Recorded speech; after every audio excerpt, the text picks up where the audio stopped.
Hello, my friend. Today I will tell you another long-forgotten legend.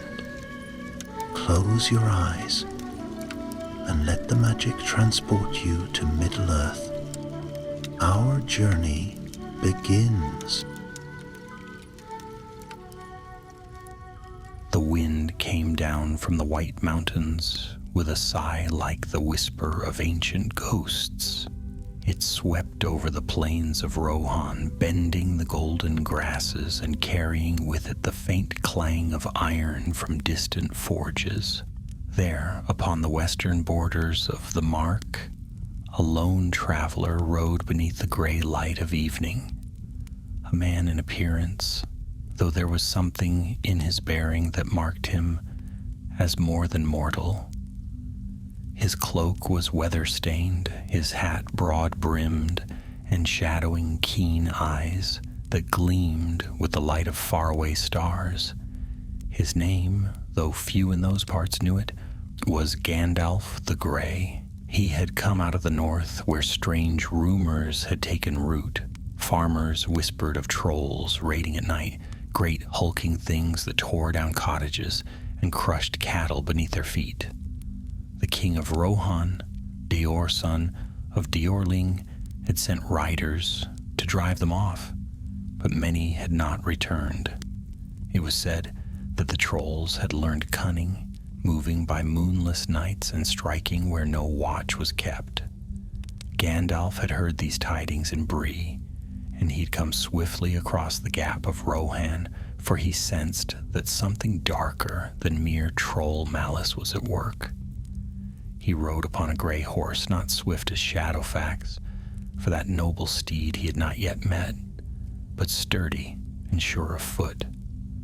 The folk of the Westfold had taken to calling him Gray Pilgrim or Storm Walker, for wherever he went storms seemed to follow, and though he smiled at their tales, Gandalf's heart was heavy, for the scent of evil was on the wind.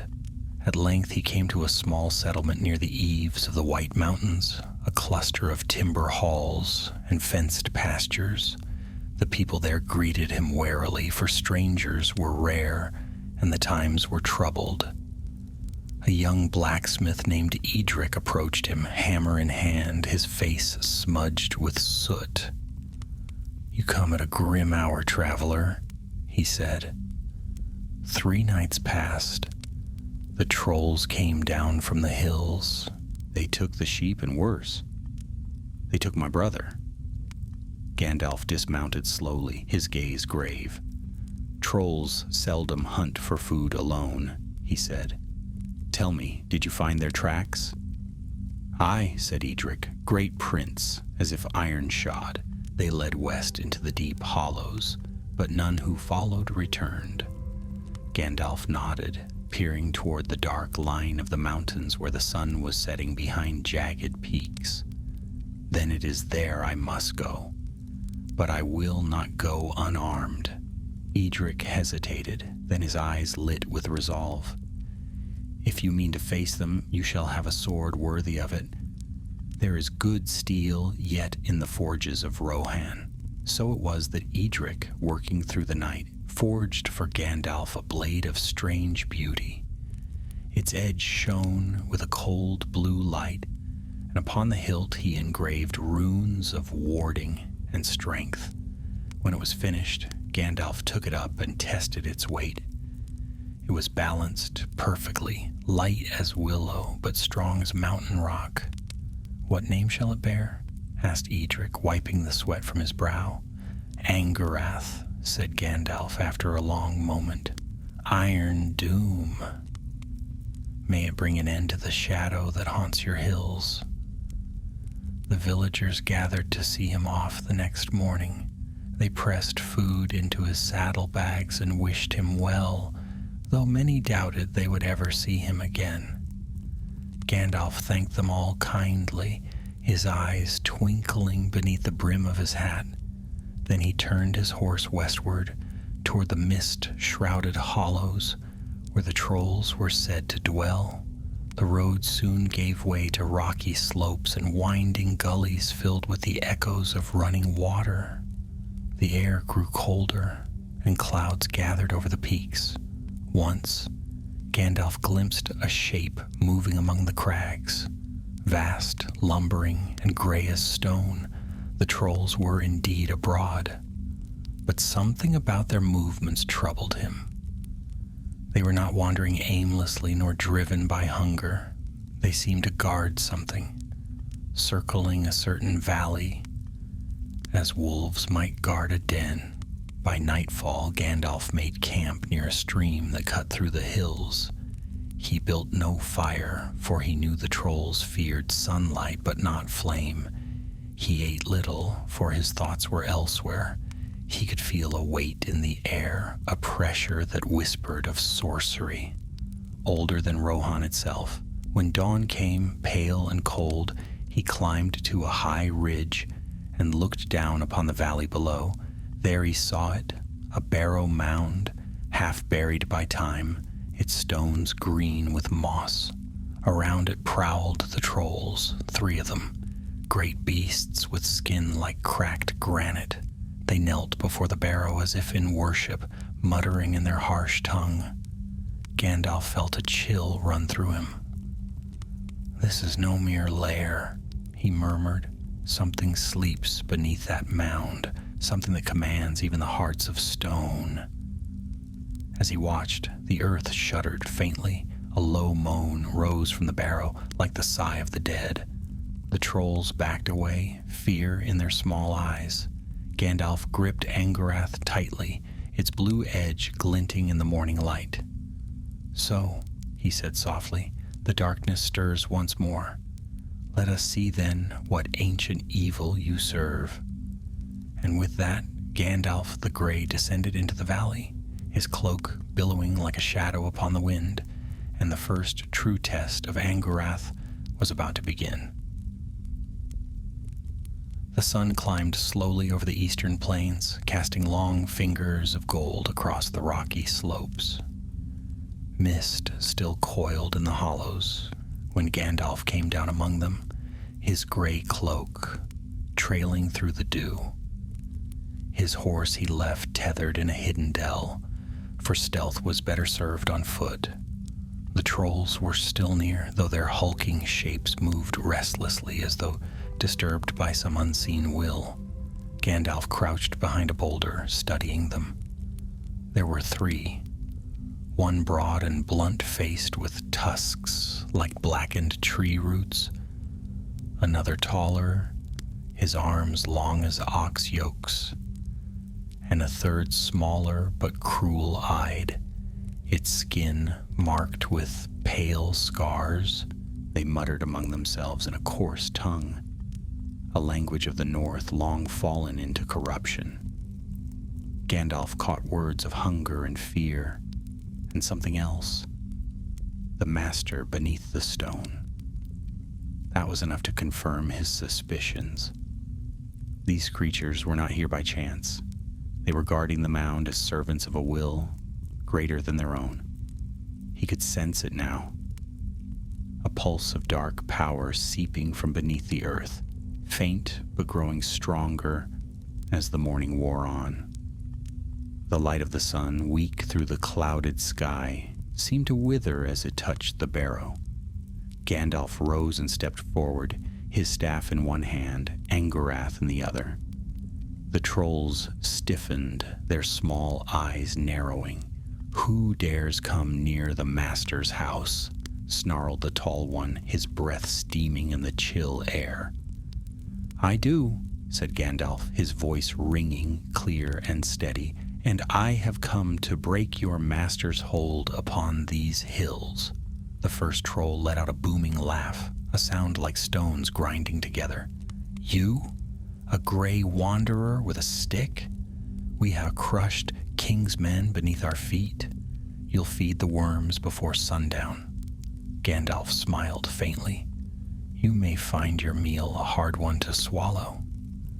The trolls roared and charged. The ground shook under their heavy steps, but Gandalf did not move until they were nearly upon him. Then he raised his staff and cried a word of power in the high speech. A flash of white light burst from its tip, dazzling the creatures. Angorath sang as it struck, clean and swift, and the blade bit deep into the first troll's arm. The beast bellowed, black blood spraying the stones. The second swung a great club, but Gandalf leapt aside, quick as wind, and brought his sword down upon its wrist. The weapon clattered away, its bearer howling. Yet even as Gandalf pressed his advantage, he felt something strange. The sword's edge gleamed with a light that was not wholly its own, cold, fierce, and eager. When it struck again, the blade seemed to thirst for blood, driving his hand forward harder than he meant. He hesitated, unsettled. But there was no time for doubt. The third troll lunged from behind, and Gandalf turned, thrusting the sword through its chest. The creature fell with a thunderous crash, trembling as smoke poured from the wound. The others fled into the hills, howling curses, but Gandalf did not pursue. His eyes were fixed upon the blade. Angorath pulsed faintly, its edge glimmering as though it had drunk something far more potent than troll blood. A whisper touched Gandalf's mind, faint as wind through a graveyard, a voice old and cunning. "You wield me well, Grey One. Together we shall carve a path through the darkness. Keep me, and all foes shall fall before you." Gandalf drew in a sharp breath and stepped back. Who speaks? But there was no answer, only the faint hum of the blade and the distant sigh of the wind. He looked toward the barrow, and for the first time, he felt the truth of it. The sword was not merely reacting to the shadow beneath that mound. It was linked to it. Somewhere deep below the earth, something ancient was stirring, reaching out through the weapon now in his hand. The gray pilgrim's face grew grim. He sheathed the sword and approached the barrow. The entrance was a narrow cleft in the hillside, half hidden by roots and stones. A chill draft flowed from it, carrying the scent of decay. Gandalf stooped and entered, his staff raised to cast a dim light ahead. The passage wound downward into darkness. The air was thick with age, heavy with the breath of long-dead kings. He came at last into a wide chamber, where the ceiling hung low, supported by ancient pillars of rough-hewn stone. In the center stood a black sarcophagus, cracked and weathered. Strange runes, older than the speech of men, were carved upon its lid. Gandalf traced the symbols with his staff and frowned. "This is no tomb of the Edain," he murmured. "These are marks of the dark years." The tongue of Angband. The sword at his side began to hum again, softly at first, then louder, until it seemed to echo through the chamber.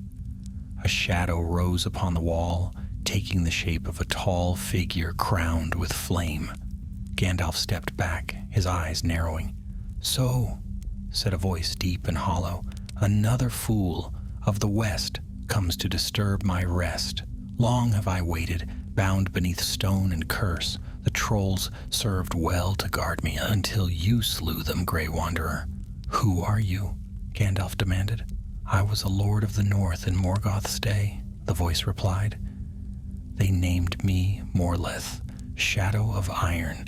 I fell when the world was broken, but my spirit endured, and now you have brought me a vessel through which I may walk again." The shadow's gaze turned toward Angorath, and the sword flared with cold blue fire. Gandalf's hand clenched around the hilt, and he felt the weight of its will pressing against his own. "Let me in," the spirit whispered.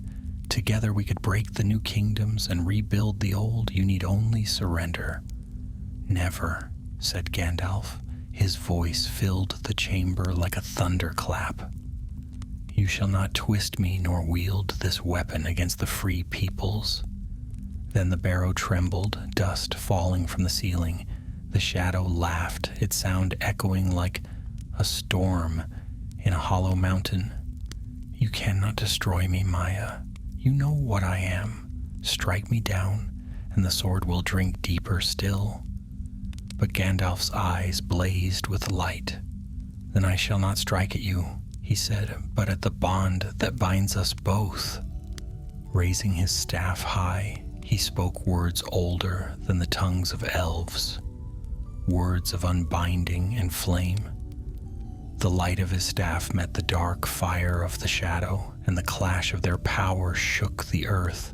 The sword screamed in his hand, its runes flaring. Gandalf could feel it fighting him now, resisting his command, yearning to feed upon the darkness it had tasted. He forced it down with all his will. The light blazed brighter still until the barrow shuddered and the black sarcophagus split asunder. The shadow reeled, its form unraveling into mist. Gandalf drove it back with a final cry, and it was gone. Silence fell. Only Gandalf's ragged breath broke it. The sword hung heavy in his hand, its once pure light now dimmed, its edge darkened as if stained by night itself. He looked upon it with sorrow. "You were meant to serve the light," he said quietly, "but the shadow's touch is deep. I fear your doom may yet come at my own hand." And as he stepped out into the cold morning once more, the sun rose over the mountains, pale, uncertain, and the valley lay still. The trolls gone, the barrow silent. But in Gandalf's heart the whisper of Angarath lingered, and he knew that the true battle was yet to come. For 3 days Gandalf remained among the hollows of the Westfold, though the trolls were gone, and the valley lay silent once more. He moved like a shadow through the rocks, searching every crevice, every fissure that might conceal a trace of the darkness he had driven out. Yet the air was no longer tainted, and the birds had begun to sing again upon the mountain slopes. The common eye might have thought the evil ended, but Gandalf knew better. He could feel the weight of Angarath at his side, not merely as steel, but as something alive, restless and brooding. The blade no longer shone with clear light. A faint glimmer, pale and cold, pulsed along its edge like a heartbeat. When he drew it forth, the runes that Edric had carved seemed twisted, as though reshaped by unseen hands. He stood upon a cliff at dusk, watching the clouds drift low and dark over the plain. His gray cloak fluttered in the wind, and the sword gleamed faintly in his grasp. "You're tainted," he murmured, half to himself. "The shadow has left its mark." The weapon answered with a sound, a low hum, almost mournful. For a moment he thought he heard a whisper, but when he turned his head, there was only the wind.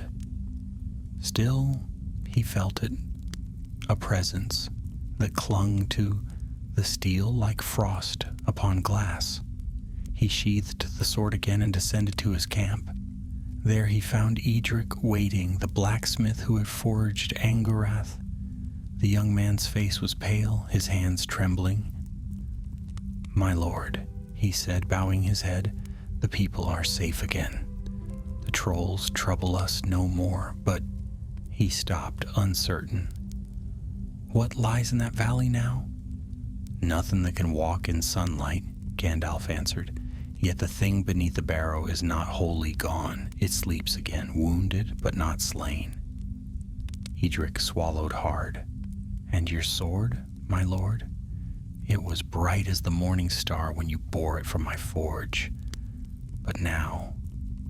He hesitated, for the weapon's hilt seemed to darken even as he looked upon it.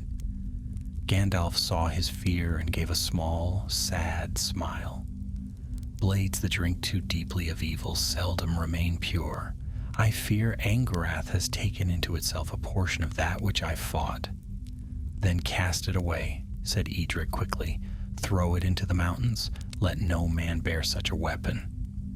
Would that I could, Gandalf replied, but a weapon once bound to darkness cannot be abandoned. It must be mastered, or destroyed by the same fire that forged it. Edric's eyes widened. Destroyed?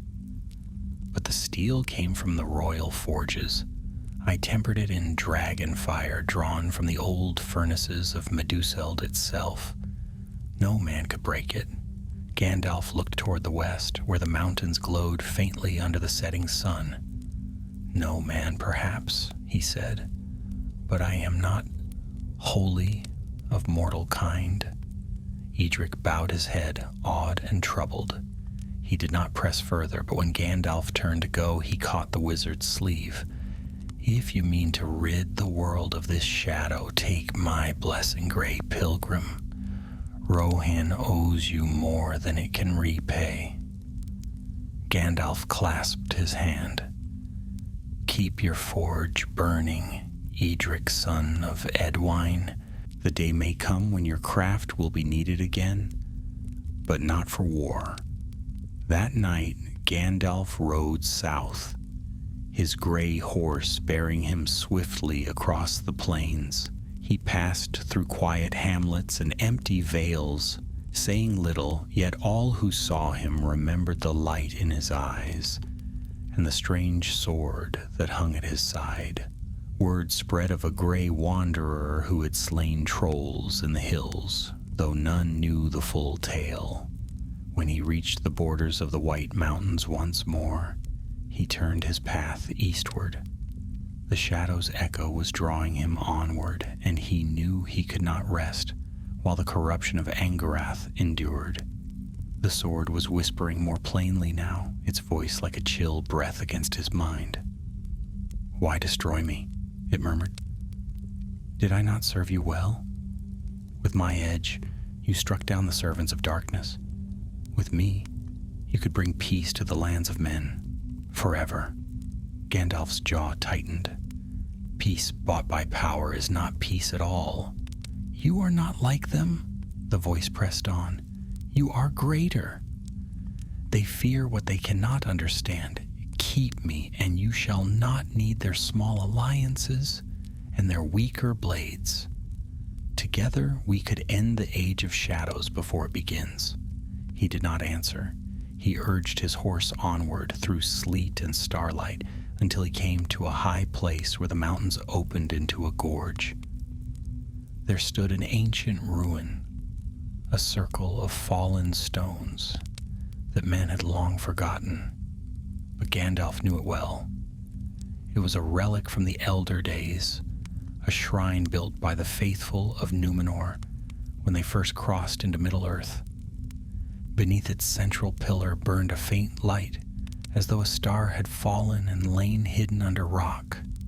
Here, he thought, perhaps the doom of Angarath might be wrought. For within these stones lingered the memory of the West, and the air was still pure from the touch of the Valar. He dismounted and stood before the ruin.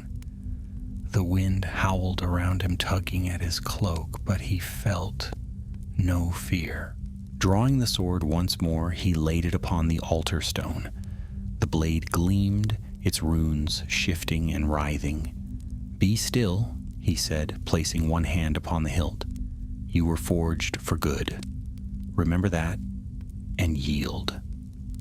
But the sword shuddered, and the hum became a wailing cry. "I will not be unmade," the voice shrieked. "I have tasted power, and I will not return to silence." Gandalf's eyes flashed with fire. "Then you leave me no choice." He lifted his staff, and the ruin filled with light, pure, white, and terrible. The sword leapt from the stone, spinning in the air, its edge blazing with cold flame. Gandalf struck it once, twice, thrice, calling upon all the strength of his hidden nature. The mountains echoed with the sound of thunder. Yet when the light faded, the sword lay whole and gleaming, unbroken. A voice laughed, faint and cruel. You cannot destroy what was born of both light and darkness, gray wanderer. You forged me again in your own fire. Gandalf sank to one knee, weary but unbowed. If I cannot break you yet, he said, then I shall bear you until the hour comes. But I swear this, before the end, you shall be undone. The sword fell silent, its glow fading once more.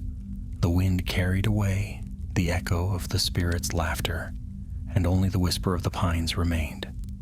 So Gandalf sheathed Angorath and turned from the ruins, descending once more toward the plains of Rohan.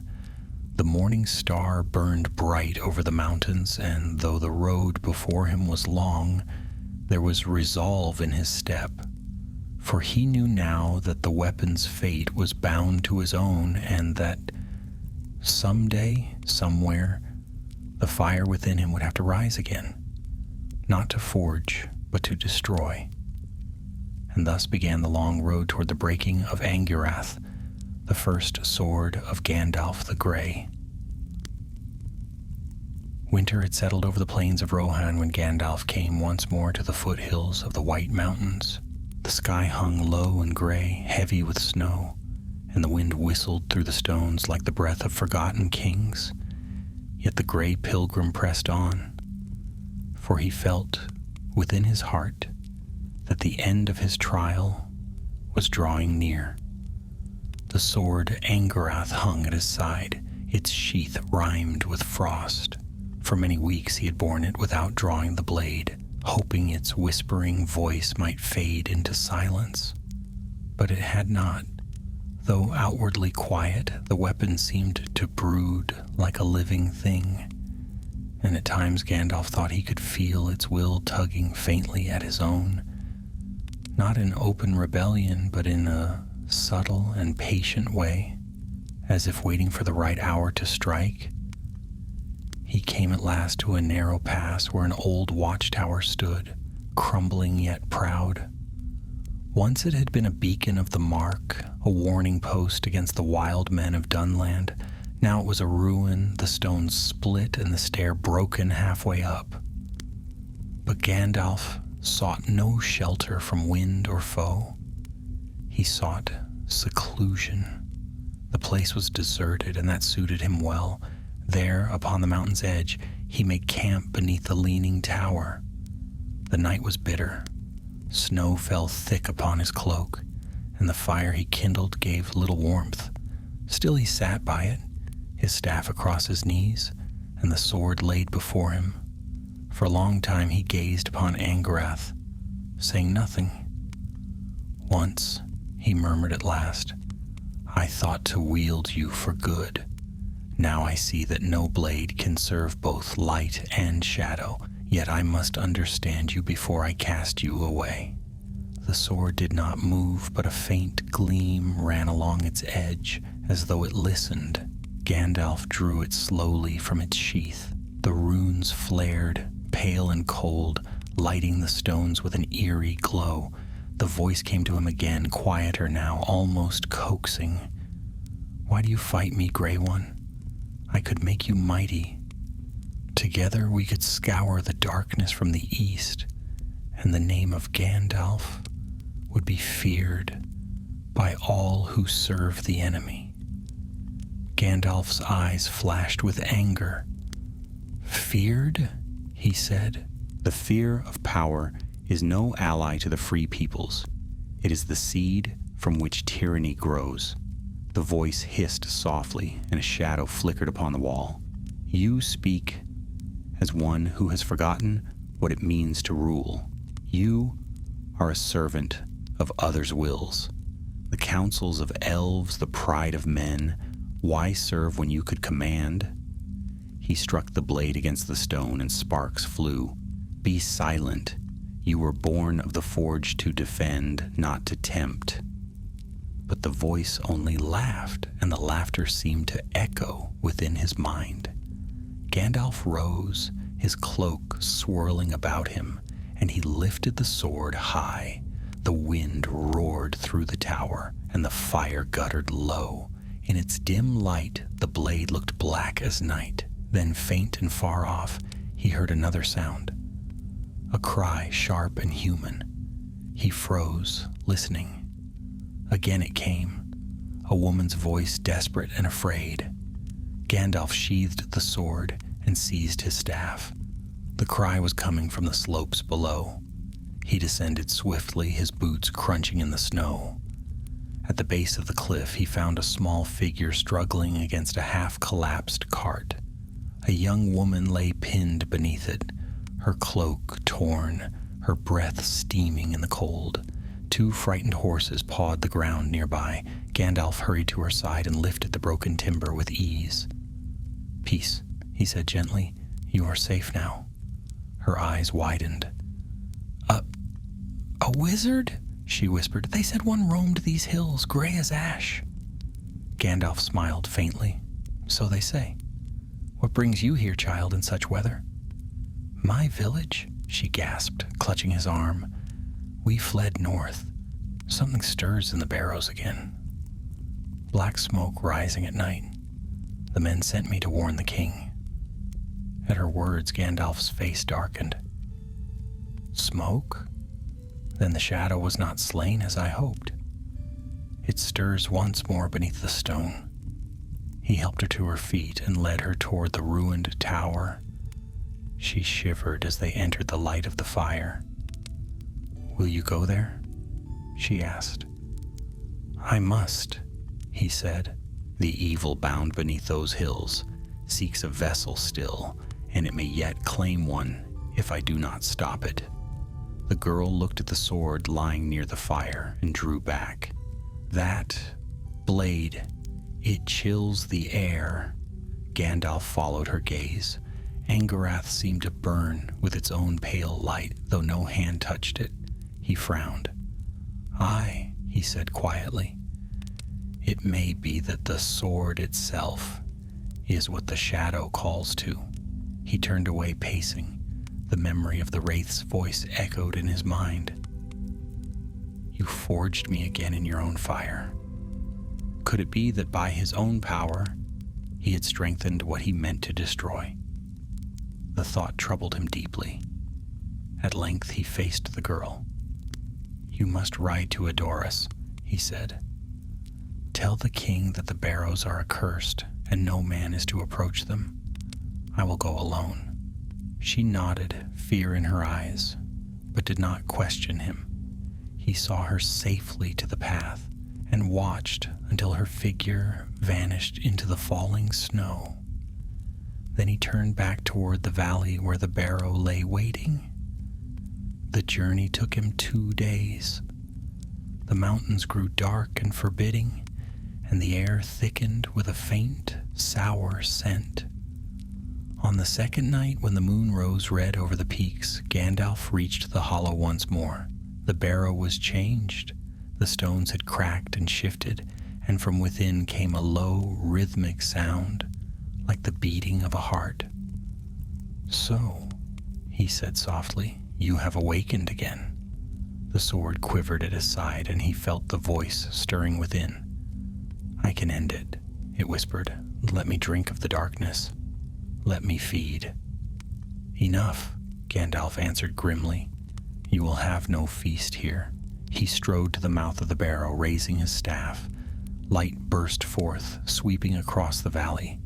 The mist recoiled, revealing shapes. Not trolls this time, but men, pale and hollow-eyed, their minds ensnared by the shadow's will. They turned toward him as one, weapons drawn. Gandalf's heart tightened. "The dead walk not yet," he said, "but the living are ensnared." The sword flared, eager. He drew it, and in that moment its power surged through him. Swift and cold, every motion felt sharp, every sound magnified. He struck once, and the air itself seemed to split. The enthralled men fell, as if swept aside by an unseen hand. The voice within the sword laughed triumphantly. "Do you see? Together we are unstoppable." Gandalf staggered, appalled. He flung the blade from his hand, and it struck the ground, its light dimming. "No," he said through clenched teeth. "You are not my strength. You are my peril." The men lay still, freed from their enslavement, though many would not wake again. Gandalf knelt beside them, grief and fury mingled in his heart. He looked upon the sword lying gleaming in the frost and knew at last what must be done. "Tomorrow," he whispered, "you shall be broken, even if it costs me dearly. No hand, not mine, nor any other, shall wield you again." And the wind swept down from the mountains, carrying with it the faint echo of laughter, not the wraith's, but the sword's own. It rang cold and clear in the darkness, as if mocking the fate that awaited it with the coming dawn. The dawn came bleak and colorless over the Westfold. Frost clung to every blade of grass, and the sky was a flat expanse of silver gray. Gandalf stood upon the ridge above the valley of the Barrow, his cloak drawn tight about him, his staff in one hand, and the sword, Angarath, in the other. His face was stern and still. He had not slept. There had been no rest for him since the voice of the blade had first spoken in his dreams. Below him, the Barrow Mound seethed with a dim, shifting mist. No bird sang, and no sound broke the stillness save the faint creak of frozen stone. Gandalf knew well that this would be the end. Not of the evil itself, for the roots of shadow reached deep in the world, but of this one thread that bound him unwillingly to it. He knelt in the frost and laid the sword across his knees. The steel shimmered faintly, its runes burning like blue fire beneath a layer of ice. "You were forged for a good purpose," he said quietly. "Yet your heart turned to darkness. You would wield the will of others for your own ends, as all evil things do." A whisper answered him, faint and mocking. "And what of you, Grey One? Are you not a wielder also? You guide the hearts of men and elves alike. You whisper to kings and shape their deeds with your counsel. Is that not power cloaked in humility?" Gandalf closed his eyes. "There is a difference between guidance and dominion. You speak as one who has forgotten mercy." The sword pulsed in his grasp, the hum deepening until it seemed to throb in the air. Mercy is weakness. The world was not shaped by gentle hands. He rose, his expression grave. "Then let this be your end." He turned and began to climb higher, towards the summit where the cliffs fell away into a chasm. There, among the shattered rocks, a vein of black glass ran like a scar across the stone. It was the mark of some ancient fire, perhaps from the days when the mountains themselves had groaned beneath the wrath of the Valar. Gandalf knew this place from old memory. Here the earth still remembered the heat of creation. He stood upon the edge and raised his staff. "Here lies the fire that was before evil learned to speak," he said, "and by that fire shall you be unmade." The wind rose around him, shrieking through the gullies. Lightning flickered within the clouds, though no storm had yet broken. Gandalf thrust the sword deep into a crevice between the stones. At once the ground shuddered, and a white light burst upward, searing and pure. The sword screamed, not in steel, but in spirit. A shadow billowed from it, blacker than smoke, twisting upward into a shape half-formed, half-lost. The voice came again, now no longer smooth and tempting, but wild, desperate. "You cannot destroy me. I was forged in your world of light. I am of you." Gandalf's eyes blazed. Then you shall be purged by that same light." He struck the ground with his staff. The mountains answered with thunder, and the air filled with fire. White, gold, and violet. The shadow writhed, clawing at the air, seeking to flee back into the blade. But Gandalf caught Angarath by the hilt and raised it high. The sword was alive with flame now, its runes blazing brighter than the sun. For a heartbeat, Gandalf saw within it the reflection of many things. The stars of the First Age, the fall of proud cities, the tears of kings and the laughter of children, and beneath them all, the faint outline of his own face, weary, stern, but unbroken. "Go back to the nothingness that spawned you," he said. He brought the sword down with all his strength upon the black glass of the earth. The sound that followed was like the breaking of worlds. A blaze of light surged outward, filling the valley and rolling up into the sky. Stones cracked. The air roared like a furnace. Then, with a final cry that was both flame and sorrow, Angarath shattered. When the light faded, Gandalf knelt upon the scorched rock. Before him lay only fragments. Shards of a once mighty sword, now dull and lifeless. The black glass beneath them had melted into a pool, still glowing faintly with inner heat. He reached out and touched one fragment. It was cold. The voice was gone. The wind fell silent, and the first snowflakes began to drift down once more. Gandalf bowed his head, resting his hands upon his staff. For a long time he said nothing. At last he rose and gathered the shards, wrapping them carefully in his cloak. "Better to bury you where no greed may find you," he murmured. "Let the mountains keep your memory, and let your shadow be forgotten." He descended from the heights and came again to the valley. The barrow lay still, the mist dispelled. No sign of the enthralled men remained, only their weapons scattered like fallen leaves. He built a cairn of stones at the barrow's mouth and placed the fragments beneath it. Then, with words of binding older than the speech of men, he sealed the mound. The snow fell thick as he worked, cloaking the world in silence. When he had finished, he stood for a while, looking upon his handiwork. "So ends the tale of Angarath," he said softly. "May the lesson of your making outlast the memory of your blade." He turned away and began the long journey back toward the plains. The road wound through deep snow and biting wind, but Gandalf did not falter. The weight upon his spirit had lessened, though not gone. He knew that evil was not destroyed by a single act. It merely slept, waiting for hearts foolish enough to call it again. As he walked, dawn broke anew over the land. The sun rose bright and clear, and the snow glittered like a sea of diamonds. Far to the east, faint and distant, lay the plains of Rohan, green and wide beneath the day. Somewhere beyond them, men would soon ride again, and children would laugh in the fields. When at last Gandalf reached the lower slopes, he paused and looked back.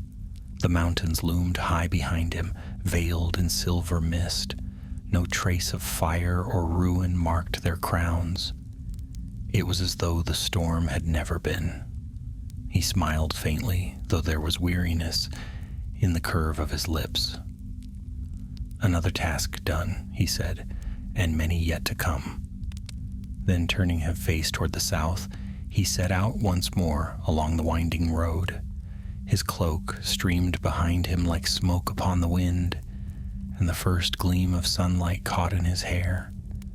None who passed that way again would find the barrow, for the snows soon covered it, and the grass grew over the stones. But in hidden records of the wise there remained a brief mention of the sword Angarath, forged in Rohan and broken by its own bearer. It was said that from that day forth, Gandalf took up no blade for long, trusting instead in his staff and in the fire that dwelt within his spirit, the fire that could forge or unmake as the need demanded. And thus the tale of Gandalf's first sword was ended, though the memory of its breaking would echo faintly in his heart, even as the ages turned and darker days yet came to Middle-earth. The days that followed were quiet upon the plains of Rohan, yet Gandalf's heart was restless. The wind carried no more whispers of shadow, and the sky was washed clean of smoke, but a heaviness lingered in his thoughts like the memory of thunder after a storm. The breaking of Angurath had left him weary in spirit, for such deeds, though righteous, do not pass without cost. He rode eastward through the wide lands of the Mark, his gray horse steady beneath him. Villages rose and fell behind him, humble halls of timber and thatch, where the folk bowed low as he passed, not knowing fully who he was, only that the gray wanderer's coming boded both warning and hope. Some brought him bread and ale, others asked for blessings upon their flocks. He smiled kindly, though his eyes were distant, seeing not the faces before him, but the memory of fire upon stone. One evening, as the sun sank behind the mountains, Gandalf came to the great river Snowborn. Its waters shone red and gold, and beyond it, far off, the roofs of Edoras gleamed beneath the hill. There he dismounted and sat by the river's edge, listening to the murmur of the current. It was a clean sound, untainted, and for the first time in many weeks, it brought him a measure of peace. Yet peace was fragile.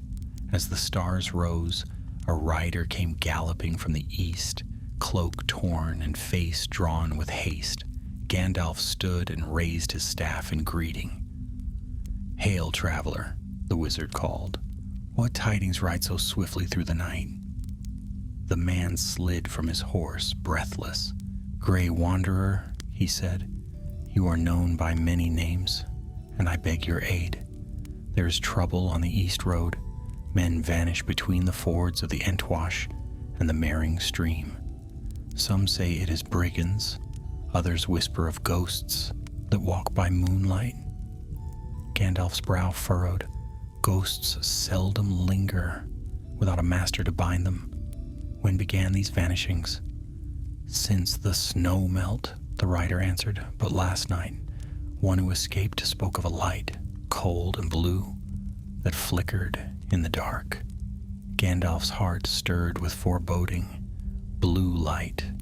It was a small thing, yet it pricked his memory like a thorn. He dismissed his weariness and gathered his reins. "Then we shall ride there together," he said. They rode through the night, the moon high and pale above the plains. The wind rose again, sharp and biting, and the stars seemed to tremble in their places. When dawn came, they reached the edge of a wide hollow ringed by low hills. Here the land dipped into marshland dark with reeds and fog. The rider drew back. "This is the place," he said softly. "They call it the Fen of Shadows now." Gandalf dismounted and stepped forward, staff in hand. "Shadows return where they are not properly laid to rest," he murmured. "Let us see what stirs here." He walked among the reeds, his boots sinking slightly in the soft earth. The mist thickened until the world seemed half dream, half nightmare. Shapes moved within it, shifting, uncertain. Then faintly he heard it, a whispering like the sigh of wind through hollow stone. He stopped. The sound came again, closer this time, and with it a flicker of light, pale blue, just as the rider had said. It glimmered upon the surface of the water like a shard of ice. Gandalf's heart tightened. He knew that hue. It was the color of Angurath's flame. "Impossible," he breathed. "You were broken." The light flared brighter, and from the mist emerged a figure. It was tall and cloaked in darkness, though no living shadow cast it. In its hand it bore a shard of a blade, and from that fragment the blue light burned cold. The voice that came from it was hollow, yet familiar. "Did you think destruction was the end, Grey One? You shattered my vessel, but the fire of my making was your own. From the fragments I rise again." Gandalf's eyes blazed. "No, you are but the echo of what was unmade. You have no will of your own." The shadow's laughter rippled through the mist. "No will? You gave me will. You poured into me the fire that defies the dark. And in doing so, you bound me to the world. I am what you made me, and I will not fade." The rider behind Gandalf cried out in fear, but the wizard raised his staff. "Stay where you are," he commanded. "This is not your battle." Lightning flashed within the mist, striking the ground at Gandalf's feet. He lifted his staff high, and light blossomed at its tip, white and clean. The shadow recoiled, the shard in its hand flaring brighter in defiance. Gandalf spoke words of power, each syllable ringing like iron upon stone. The air quivered. The reeds bowed low as though under a storm. The shadow hissed and lashed forward, the shard sweeping in an arc of ghostly flame. Staff met steel, and for an instant the world vanished in brilliance. The marsh erupted. Water sprayed high into the air. When the light cleared, Gandalf stood alone. The shadow was gone, yet the shard remained lying upon the ground, gleaming faintly in the gray light. The rider approached, trembling. "Is it over?" Gandalf stooped and picked up the fragment. It was cold, but the glow within it was fading, like the last ember of a dying fire. He wrapped it carefully in cloth and placed it within his satchel. "No," he said at last, "not yet. Evil seldom dies easily, even when broken." They left the fen behind, the mist slowly clearing with the morning sun. Gandalf rode in silence, his thoughts heavy. The shard's presence was faint, but he could still feel it. A heartbeat in the darkness, weak but alive. When at last they reached a ridge overlooking the plains, he halted. The wind tugged at his cloak, and he looked far to the west, where the white mountains shone faintly in the distance. "So," he murmured, "the lesson is not yet complete." He turned to the rider. "Return to your people. The danger will not trouble them again for a while. But if ever blue light burns again in your land, call for me." The man bowed low and rode away, leaving Gandalf alone upon the height. He drew out the wrapped fragment and looked upon it one last time. Then he cast it far into the river below, where the waters swallowed it whole. "Let the depths keep you," he said, "for I will not." The wind carried his words away, and the plains lay silent. Yet somewhere, far beneath the river's dark surface, a faint blue glimmer lingered, a heartbeat in the deep, patient and waiting. Gandalf watched until the light was gone, then turned his horse toward the east. The world was wide, and many shadows still moved within it, but his step was lighter, and though sorrow touched his eyes, there was also a spark of hope, for even the faintest light he knew could endure against the longest night. Spring returned to the Rittermark, but Gandalf found no ease beneath its brightening skies. The grass rippled green once more, the herds fattened on new shoots, and the songs of the horse lords carried over the plains. Yet within his heart, unease still whispered. The memory of the blue flame haunted his dreams, and at times when he sat beside the fire at night, he fancied he could hear faint echoes of a blade's hum within the wind. He traveled far from Rohan in those months, wandering eastward along the Entwash and into the wide wilds beyond Gondor's northern marches. The land there was lonely. Deep vales, tangled woods, and rivers that gleamed like silver serpents beneath the moon. Men seldom came that way, save for hunters and hermits who lived close to the earth. Gandalf sought no company. He went where the world was quiet, hoping that solitude might bring answers the road had not. One evening he came to a high moorland where the heather grew thick and purple. The sun was sinking behind the hills, staining the sky with fire. A shepherd's hut, long abandoned, stood among the stones, its roof half collapsed. Gandalf took shelter there, building a small fire to keep the chill at bay. As he sat watching the flames, he drew from his pack a small wooden box, plain, unmarked, yet heavy with meaning. Inside it, wrapped in layers of cloth, lay the remaining shard of Angarath, fished from the river where he had cast it. He had told himself he kept it to ensure no other hand might find it. Yet deep down he knew another truth. He could not quite let it go. He unwrapped it now and gazed upon the fragment. It was little more than a sliver, curved and jagged at the edge, but within the steel glimmered that same faint blue, like the memory of a long-dead star. "Still you endure," he murmured. "Why?"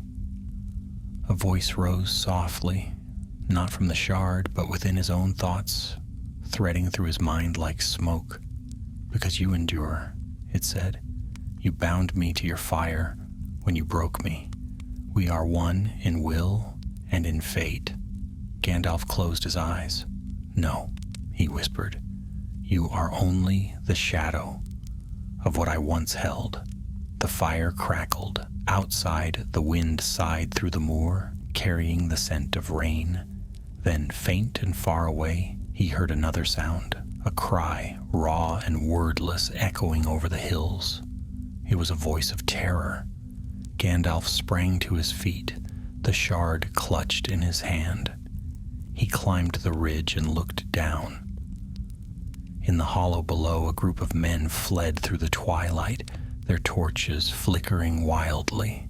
Behind them moved something vast and misshapen, not a troll, but a shape of mist and fire, like a storm given form. Its eyes burned blue. "So it is not ended after all," Gandalf said grimly. He descended swiftly, his staff blazing white as he went. The men saw him and cried out for aid, but the creature was already upon them. It struck one down with a sweep of its smoky arm, and where it passed, the grass withered to ash. Gandalf lifted his staff high and shouted a word of command. Light burst forth, and the thing recoiled, shrieking. Its voice was like iron tearing. "You," it cried, "breaker and maker, betrayer." "I broke you because you were false," Gandalf answered, advancing. "Return to the void that spawned you." The men scattered, fleeing toward the ridge. The creature lunged, its shadow spreading like a tide, but Gandalf thrust the shard before him. The faint blue within it flared, and for an instant the specter halted, trembling. "Do you see?" it hissed. "You cannot destroy what you have claimed as your own. You gave me life with your fire, and I will live so long as that fire burns in you." Gandalf's eyes blazed with wrath. "Then I shall bear your burden, but I will not be your host." He drew himself to his full height, and the air around him shimmered. Lightning crackled in the clouds above, and his staff shone brighter than day. The spirit howled and surged forward, but Gandalf struck the ground, and a ring of white flame leapt outward, encircling the creature.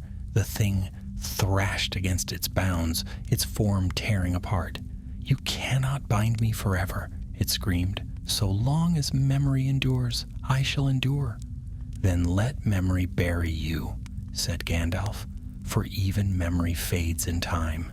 He raised both staff and shard, bringing them together.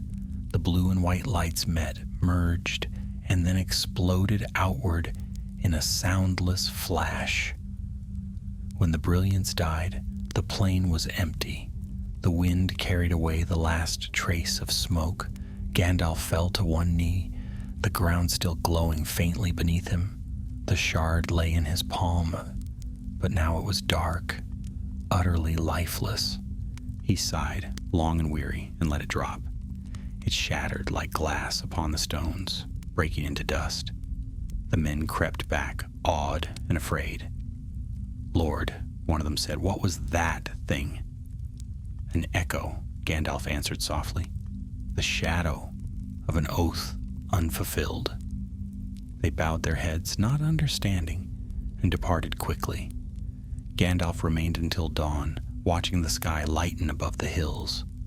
The world seemed clean again, washed by dew and new sunlight. He gathered his things and turned eastward once more, his thoughts deep and silent. For many miles he walked without rest until he came to the borders of Fangorn Forest. There he paused, listening to the ancient murmurs of the trees. You are older than malice, he said to them quietly, and wiser than my weary heart. The branches creaked, as if in reply.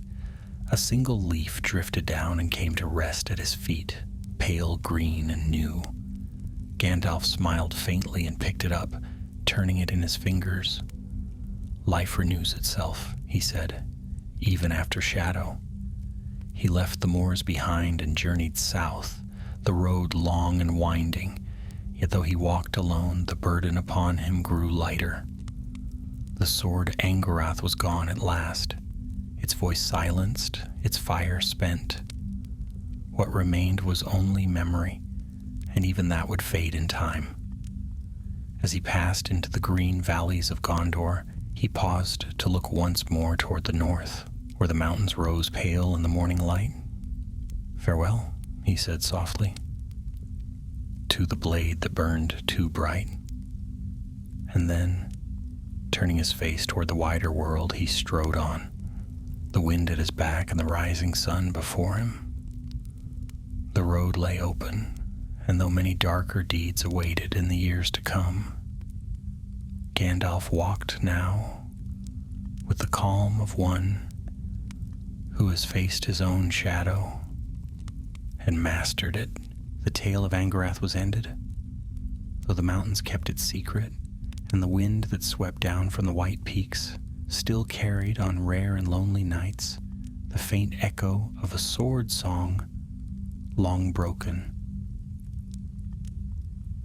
Summer ripened upon the fields of the Mark, and the wind rolled in slow golden waves through the tall grasses.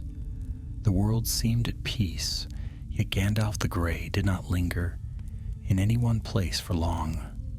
His journeys took him now through lands, both known and forgotten, through the wooded vales of Calenardon, along the stony feet of the White Mountains, and eastward toward the dark shoulders of the Iman Muil.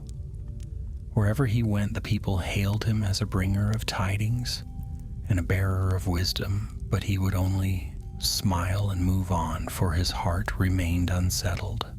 Though Angarath was gone and its ashes scattered by the wind, the memory of it still burned in him. He could not wholly forget the light it had held, nor the shadow that had followed it. It seemed to him now a lesson deep and perilous, that even good purpose, if unguarded, might become the tool of pride. And Gandalf feared pride above all things, for he had seen what it had wrought upon his kin in ages, long before the coming of men. One evening he came to a quiet vale near the borders of Anorion, where a small village nestled beneath the birches. Smoke rose from chimneys, and the smell of bread drifted on the air. The folk there greeted him kindly, offering him food and rest. Though they knew him not by name, they called him Gray Friend, and their children ran beside him laughing. He stayed for a night telling them tales of Beleriand and the first days of the sun. Stories so old that even the mountains might have forgotten them. When the stars came out, he sat alone by the well in the village square. The water mirrored the sky, deep, still, and full of starlight. Gandalf gazed into it, lost in thought. His staff rested against the stone rim, and beside it lay a small pouch bound in gray cloth. Within were the last ashes of Angarath, gathered before the wind had taken them. He had carried them ever since, though he knew not why. He opened the pouch and poured the ashes into his palm. They gleamed faintly like dust mixed with light. "So ends all pride and craft," he said softly. "Steel returns to dust, and fire to the wind." As he spoke, the water in the well rippled, though no breeze stirred. A pale glow shimmered beneath the surface, and a voice, soft and clear as the ringing of silver bells, rose from the depths. "Not all fire is quenched forever, Mithrandir." Gandalf froze. The name was one few knew, and fewer still spoke with such calm power. "Who speaks?" he asked, his voice low. A figure formed upon the surface of the water. A woman's face, fair and grave, her eyes like starlight beneath a shadowed hood. "Long have you walked this world, servant of the secret fire," she said, "and long have you borne the burdens of both wisdom and sorrow, but even you cannot unmake what was wrought in the mingling of light and darkness." "Then Angarath endures?" Gandalf asked. "Not as it was," said the voice. "Its form is broken, its spirit scattered, yet the fire that bound it was your own, and the fire of your making cannot wholly die. A spark remains, faint and far, in the deep places of the world." Gandalf bowed his head. "Then the lesson remains as well. I will not forget it." The image flickered and faded, leaving only starlight upon the water. Gandalf sat long in silence. Then he rose, emptied the ashes into the well, and spoke a quiet blessing. "Be cleansed," he murmured, "and may no hand ever again forge from pride what should have served humility." He turned away, his face grave but peaceful. The next day he left the village at dawn, traveling west toward the foothills of the White Mountains once more. His road led him into deep pine forests, where the sun filtered through green shadows. There he met a company of woodcutters, sturdy men who told him of strange things seen in the woods, lights that moved between the trees, and whispers that came on moonless nights. Gandalf listened but said little. "The world grows older," he told them at last, "and old powers stir again, where they were once laid to rest. Keep your hearts true, and your axes clean of blood not your own. That will be shield enough." He departed before nightfall, climbing to higher ground, where the trees thinned and the world opened before him. From that height he could see far, the green plains stretching eastward, the mountains pale with summer haze, and beyond them the faint line of the Anduin glittering in the sun. As he walked, the wind rose, carrying the scent of rain. The clouds gathered low, dark, and heavy, and thunder rumbled in the south. Gandalf quickened his pace, though his steps were steady and unhurried.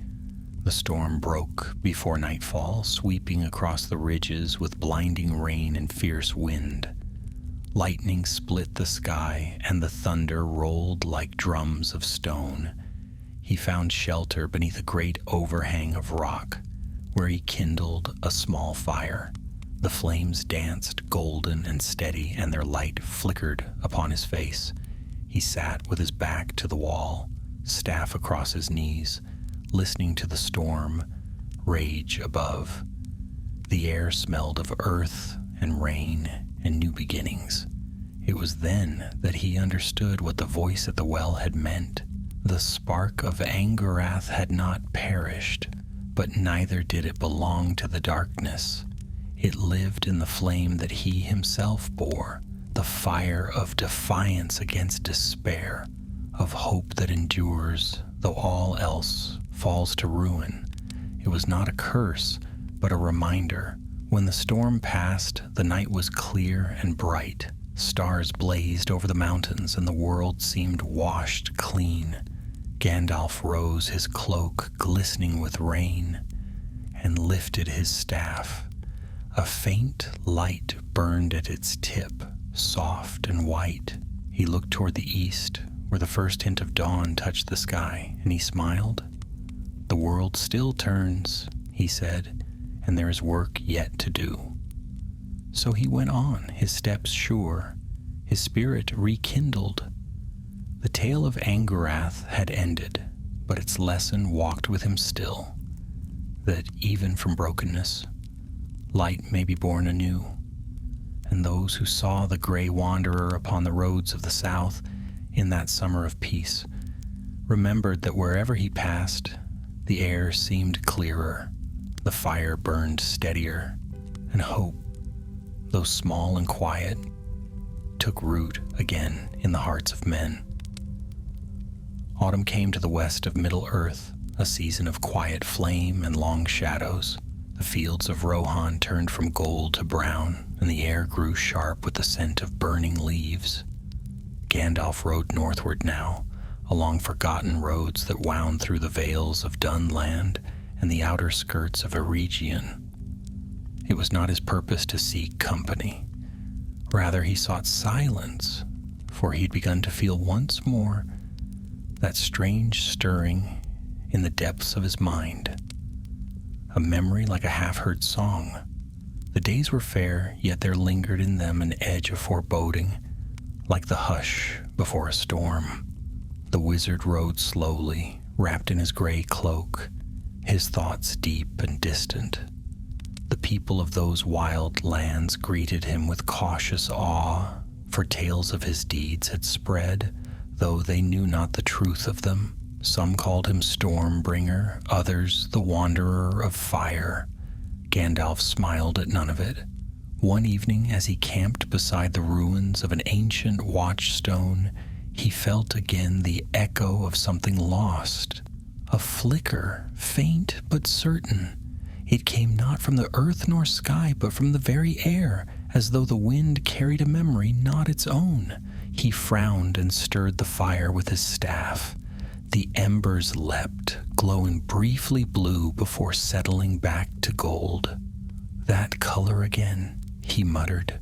"It follows me still." The next morning he rose before dawn and took the old northward trail that led toward the hills of Hollin. The path was overgrown with grass and heather, and few feet had trodden it since the fall of Eregion. As he climbed, the land grew silent. No bird sang, no brook murmured. All was still, as though the very world held its breath. By noon, he reached a high plateau from which he could see the gray peaks of the misty mountains, veiled in thin mist. To the west lay the empty plains, to the east, the dark folds of shadowed valleys. It was there, in one such hollow, that he saw a faint glimmer, a light, pale as starlight, pulsing through the haze. Gandalf dismounted and began the descent on foot, his staff in hand. The wind rose, whispering through the grass like distant voices. As he neared the valley floor, the air grew cold, and the light grew stronger until it seemed to breathe like a living thing. He stepped into a clearing ringed with ancient stones. In the center stood a single pillar half buried in moss. Upon it rested something small, a shard of metal no larger than a dagger's point. Even from a distance, Gandalf knew it at once. "Angarath," he said softly. So this is where you fled. He knelt beside it. The fragment gleamed faintly, though no sunlight touched it. He could feel a tremor of power within, fragile but enduring, like the last breath of a dying flame. So much trouble you have caused, he murmured, yet you are but a splinter of what was. What would you have of me now? The wind sighed. For a moment there was no sound but the beating of his heart. Then, faint as the rustle of distant leaves, a voice answered. Not proud or wrathful as before, but quiet, sorrowful. I would rest. Gandalf drew in a slow breath. Rest? You, who defied even destruction? I was made for war, the voice whispered, forged to cut and conquer. But the fire that gave me life was too pure for such purpose. It burns still, but it is weary. The wizard bowed his head. Then perhaps there is mercy yet. He placed his palm upon the fragment, and a warmth spread through his hand. Not the fierce heat of battle, but the gentle glow of a hearth long unlit. He felt in that moment the echo of the sword's making, the ring of hammer upon anvil, the pride of the smith, the intent of courage twisted by fear. And he saw, as if through the veil of years, the choice he himself had made, to wield power where restraint was wiser, to destroy what might have been redeemed. Gandalf lifted his hand. The fragment no longer shone. It lay dark and still, its light spent. He smiled faintly, sadness and peace mingling upon his face. Sleep then, he said. Your war is over. He dug a hollow in the earth with the end of his staff and laid the shard within. Over it he placed a single white stone, unmarked save for a rune, the sigil of peace in the high speech of the West. Then he rose, leaning on his staff. The wind passed softly through the clearing, and the grass swayed like a whispering sea. The light faded from the valley, leaving only the pale glow of dawn upon the hills. Gandalf turned and began the long climb back toward the ridge. At the crest, he paused and looked back. The clearing was empty now, the pillar half lost in mist. For a moment, he thought he saw a glimmer upon the stone. Not blue this time, but white, pure and clean. It might have been a trick of the light or something more. He could not tell, nor did he try. He mounted his horse and rode on. For many leagues he traveled eastward, and as the days passed, the weight upon his heart lightened. He spoke little of these things afterward, even among the wise. To some, he merely said that there are evils which cannot be slain, only healed, and that not all light born of darkness must be feared. In time he came to the house of Elrond in Imladris, where the sound of waterfalls filled the air like song. There the elves greeted him with wonder, for they saw in his eyes both sorrow and renewal. Elrond spoke first. You have walked far, Mithrandir. What burden have you laid down upon the world? Gandalf smiled. A small one, perhaps. The ghost of an old fire, but it will trouble no heart again. Elrond's gaze was deep and knowing. You are changed, he said. Perhaps, Gandalf answered. The hand that breaks must also learn to mend. That lesson I will carry with me. That night, beneath the stars of Rivendell, he sat beside the water and smoked his pipe. The air was cool and fragrant with pine. Above him, the constellations wheeled slowly, serene and bright. He thought then of all he had seen, of the forge fire in Rohan, of the barrow's shadow, of the storm upon the mountains, and of the small, dying spark that had refused to yield to darkness. In that spark he now saw a reflection of his own task in the world, to guard the flame that brings warmth, not ruin, to kindle light, but not to burn, and as he sat there, the stars mirrored in his eyes. Gandalf smiled, a quiet, knowing smile that spoke of both grief and hope.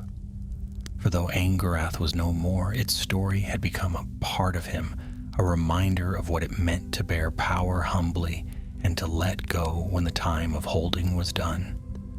Thus ended the long tale of Gandalf's first sword, not in glory or battle, but in peace.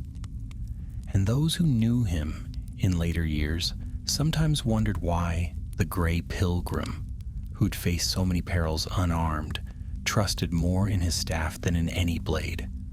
But there were a few among the wise who knew the answer, because once, in an age of fading fire, he had learned that true strength lay not in the steel of the hand, but in the light of the heart. Winter had returned to Middle-earth. It came quietly, with soft white veils of snow that drifted down from the northern heights and blanketed the plains in silence. The world seemed hushed beneath its touch. The rivers moved slow and heavy. The trees stood like dark sentinels beneath their crowns of frost, and even the wind spoke in whispers. Gandalf walked alone through this stillness, his gray cloak blending with the cold mist, his staff leaving faint tracks in the snow. It had been many months since he had last seen Rivendell, and he had left it without fanfare, for rest had never suited him long. The House of Elrond was a haven of peace, but Gandalf's heart was restless. He could not remain still while the world yet turned beneath the shadow of distant threats. Whispers reached him of new stirrings in the east, of strange creatures prowling the old roads, and of men in the south who built their kingdoms in greed and pride, but none of these drew him now. His path wound westward again toward the sea. For a time he dwelt among the fisher folk of Belfalas, speaking little and listening much. They told him of lights that danced far out upon the water, cold lights, blue and flickering, that moved like fire yet left no smoke. The sailors feared them and called them the eyes of the deep. Gandalf listened with care, for the color of those lights was too familiar. When he left the coast, he carried that tale with him, like a stone in his mind. The sea, he thought, has its own memories. Perhaps even Angarath's ashes had found their way there, carried by the rivers into the deeps. But what fire could live in the salt dark waters? And yet, as the days passed, he felt the old stirring again, not of fear, but of unease. He traveled north along the coastal cliffs, his eyes often turned toward the waves that broke far below. Storms came and went, wild and glorious, and he stood, unmoving through them, his cloak whipping like a banner. Lightning played across the sea, and the thunder rolled like drums upon the deep. "If you still burn, old fire," he said aloud, "let this storm wash you clean." On the third night, as he camped beneath an overhanging ledge, he was woken by a light upon the sea. It was no lightning this time, nor the pale shimmer of moonlight, but a steady glow, deep blue and rising from the waters as if from some hidden forge below. It pulsed, slow and rhythmic, casting long shadows upon the cliffs. Gandalf rose and watched it for a long while. Then he took up his staff and began the descent to the shore. The path was steep and the rocks slick with frost, yet he went without hesitation. When at last he reached the strand, the light had drifted closer, a column of blue fire twisting just beyond the breakers. It swayed and murmured, and in its heart something gleamed, a shape dark and sharp-edged, like the memory of a blade. "So it is true," Gandalf said softly. "You have come even here." The water foamed at his feet, the light swirling in answer. A voice rose, faint, far but unmistakable. It was not the whisper of pride or wrath as before, but something quieter, almost pleading. Not all that was evil remains so, it said. Even broken fire seeks peace. Gandalf's eyes shone with pity.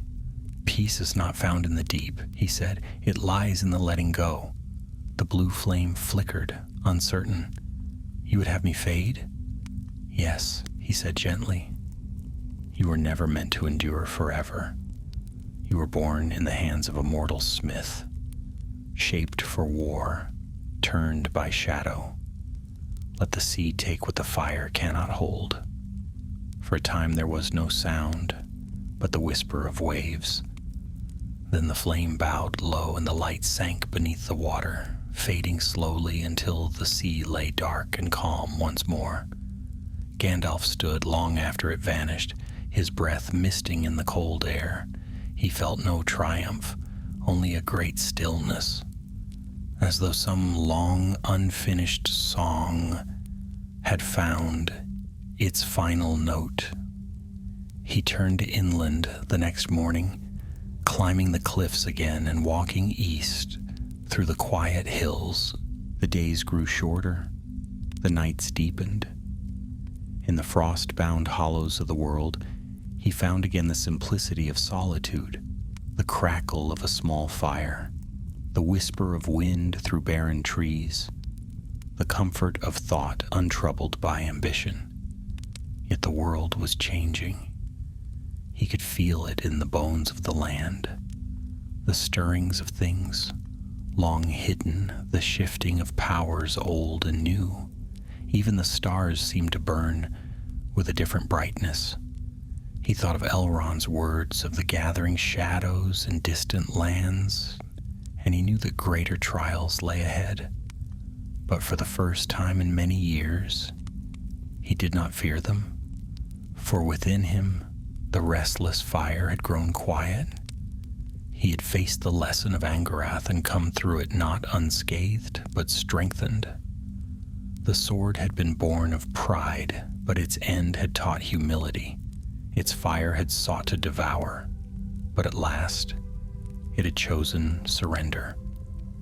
In the following weeks, Gandalf passed through the green vales of Lebanon and came to the foothills of the White Mountains once more. There, in the shadow of the peaks, he found a small village where the forge fire burned bright, even in the heart of winter. The smiths were at work, their hammers ringing clear against the anvil. Gandalf paused to watch, and one of the younger men called out to him, "Hail, stranger! Have you ever seen such fine steel as this?" Gandalf smiled. "I have seen steel enough in my time," he said, "but it is the heart behind the hammer that makes a blade worthy." The young man laughed, taking it for jest, but the elder smith looked at the wanderer with a knowing eye. "You speak as one who has learned the weight of such things," he said. "Indeed," Gandalf replied, "and I would see that no forge in this land forgets it." He stayed among them for a time, teaching small things, how to temper metal with patience, how to craft not for glory, but for purpose. The smiths listened, for there was something in his voice that spoke of deep fires and deeper wisdom. When he left them at last, the winter sun hung low over the mountains, and the sound of the hammers followed him down the road like the echo of hope renewed. He carried no sword nor any relic of Angarath now, but only his staff, plain and unadorned, yet filled with the quiet strength of one who has walked through fire and come out whole. As he disappeared into the distance, the wind rose behind him, soft and steady, carrying a faint scent of the sea.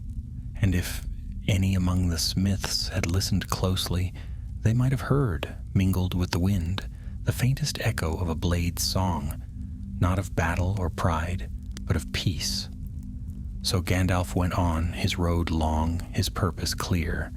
The sword was gone, the shadow ended, yet the fire endured, not in steel, but in spirit. And thus did the grey pilgrim walk once more into the turning of the world, bearing within him the light that neither darkness nor time could ever wholly quench. The year turned again, and the snows upon the high peaks of the white mountains began to melt, sending long rivers of silver down into the vales. The plains of Rohan woke from their slumber, green and bright beneath the returning sun. Across those wide meadows, a solitary figure moved, slow and steady, a staff in his hand and a shadow long behind him. Gandalf the Grey had returned once more to the land where the tale of his first sword had begun. Many seasons had passed since Angarath had gone to its final rest beneath the sea, yet the memory of that blade lingered in the corners of his mind like a song half remembered. He did not dwell on it with sorrow. Rather, it came to him now as one of those lessons that never wholly fade, a mark carved upon the heart deeper than time or triumph could erase. He came first to the village of Edric, the blacksmith who had once forged the sword for him in the days of the troll raids. The years had turned the young man gray, but his hands were still strong, and his forge fire burned bright even beneath the spring sun. When Gandalf appeared in the lane, the smith set aside his hammer and came forward, smiling in wonder. "Grey Wanderer," he said, "I thought you long gone from these lands. What brings you back to a place so small?" Gandalf leaned upon his staff, his eyes glimmering with warmth. "Old debts, perhaps, or maybe gratitude that such a place still stands unshadowed. The world grows darker elsewhere." Edric nodded gravely. "We hear of it. Strange tidings from the east. The king sends riders farther afield each year. But here the forges still sing. Keep them singing," Gandalf said softly. "A forge is a hearth as much as a weapon maker. Let no flame in Rohan serve evil purpose again." Edric's gaze fell to the wizard's side, and he frowned. "You carry no sword now. Does the Grey Pilgrim walk unarmed?" "I am never without arms," Gandalf replied, tapping his staff lightly against the ground. "And some tools burn too easily with pride. I have learned that wisdom lies not in the sharpness of one's steel, but in the steadiness of one's hand." The smith studied him for a long moment, then bowed his head. "You speak as one who has learned through pain." "Through fire," Gandalf corrected gently, "but fire can cleanse as well as destroy." That night he remained in the village, sitting with the folk by the hearth as the rain fell softly outside. They begged him for tales, and he obliged them. Stories of the elder days, of the Silmarils, and the fall of great kingdoms, of the elves who had seen the light of the two trees. But of Angarath he spoke little, save to say that even the brightest forge may birth both light and shadow, and that it is the heart, not the hand, that determines which will prevail. When morning came, Gandalf departed, leaving behind the scent of pipeweed and the quiet hum of renewed courage. He turned southward, following the old road that led toward the mountains. As he went, the air grew colder, and the sound of the wind among the stones was like a memory calling him home.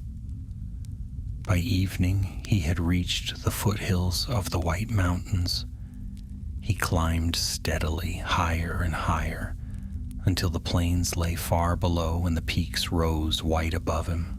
There, in a lonely hollow where the wind whispered through the heather, he made camp. He did not sleep.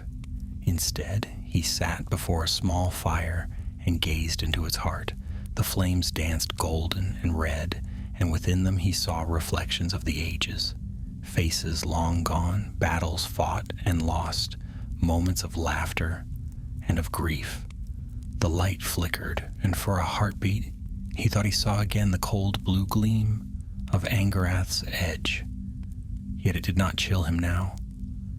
"So you endure, after all," he murmured, "not in steel or in shadow, but in the memory of the fire that once was. Perhaps that is as it should be." The wind rose, carrying with it the faint scent of rain from the plains below. Gandalf looked up at the stars, clear, countless, eternal. "The world changes," he said softly, "but the purpose remains." At dawn he climbed higher still, reaching a narrow ridge from which he could see far across the lands of the Mark. The sun rose golden behind him, spilling light over the fields and forests, and in that light he seemed taller, his cloak shining faintly with threads of silver. He stood there long, staff in hand, and those who later passed that way would speak of a figure seen upon the heights, gray and bright as starlight, watching the dawn. He turned at last and began his descent toward the east, toward the wide leagues of Wilderland, where darker tasks awaited him. Yet there was a calm in him now, a steadiness that had not been there before. He had faced the flame of pride and come through the fire renewed. As he walked, he thought of many things: of Edric at his forge, of the sea swallowing the last light of Angarath, of the voice that had once defied him and had at last asked only for rest. He thought, too, of the great purpose for which he had come to Middle-earth, not to rule but to guide, not to command but to kindle. And he knew that this small tale, born of one sword and one man's folly, was part of that greater design. When he reached the plains once more, the riders of Rohan were abroad. They hailed him gladly, for word of the gray wanderer's return had spread through the Mark. They offered him a horse, swift and strong, but he refused with a smile. "Not yet," he said.